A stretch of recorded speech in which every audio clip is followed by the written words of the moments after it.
Now, this has also led you sometimes to stand up against those in authority. For example, in New Zealand, the camp that the people wanted to have in Auckland. Oh, yes.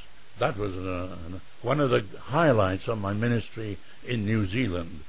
They appointed me as director of their camp, and they used to hire the big schools in north of New Zealand for the Christmas camp. And it was in New Plymouth one year. I had to design beds, and we stored everything in the railway carriage, and we thought it would be good to have the camp here next year. I mentioned it to the campers, and some of the leaders said no, they wanted it in Auckland.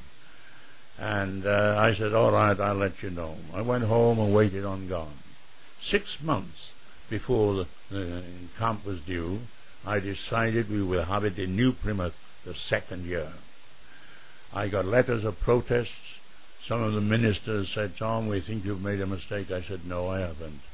God has led me to change the venue of the Christmas camp. And so I did. They all turned up.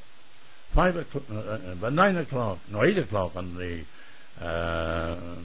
Monday morning, I was called to the phone. A local officer said, have you heard the news? I said, what's the news? I've been busy since 5 this morning. The Auckland Express was wrecked last night. I was shocked. 25 of my young people would have been in the coaches that went into the ravine, and pastors and their wives would have boarded the Auckland Express on the way up, and they could have lost their lives. I think 134 lost their lives out of 200-odd passengers. That was a highlight. I told them at breakfast time, and those who opposed me apologized.